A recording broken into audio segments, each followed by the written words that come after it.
Hello folks, Puffin Loki here with another video about time travel.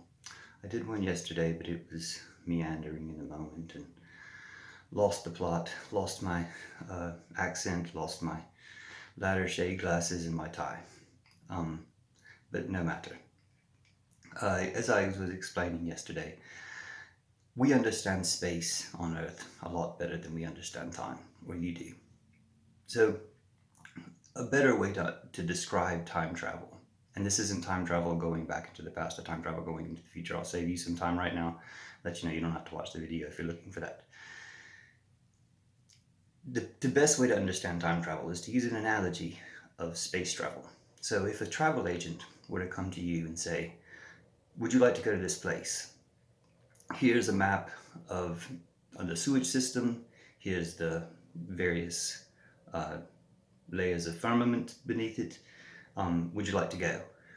I mean, maybe you would, depending on what was in that firmament and how interesting the sewage system was. Maybe it was Rome. But most likely you would want to go because of what was on the surface. Now, in the analogy, being underground is like being in the past. The rule has always been if you go into the past, you can't do anything. So what's the point? People only want to go into the past to change the past, and you're not allowed to do that. So what's the point? Why would you go visit a place only to go underground? You would visit a place to do what's on the surface. Likewise, if the travel agent were to say, I'm going to sell you a helicopter ride, and you can tour this area. Now, say it's the Grand Canyon or some place of the past is on display. Then you would like to take a helicopter ride there. And you'd probably like to see it on foot as well. Say it's Las Vegas. You'd probably enjoy the helicopter ride. But you would want to land on the ground. And you would want to experience what's going on in the now. That's the type of time travel that we can access all the time. We can access more time travel within the time that we're in, not going to a different time on a timeline. But in the time we were in, we can do more traveling in time. That's what time travel is about. You're already connected to all of the past. You can focus on or recognize or notice times that you're connected to a specific part of the past. The 90s, the 80s if I had my mirror shade, mirror shades or my ladder shades. But you're connected to the past already. And in ways you don't think as much about, you're connected to the future already. There's already these connections. Memory is something that you access when you're connecting to the past. Prophecy, or what's the word? Prognostication or premonition, intuition, things like this. These are like memory, but they're things that relate to the future. We're already connected. We're already time traveling because we're all moving through time. We're already doing this.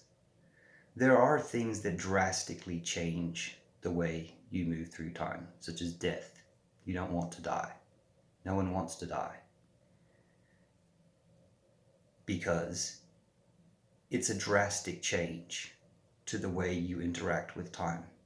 But there are other drastic changes to the way you interact with time that you do want.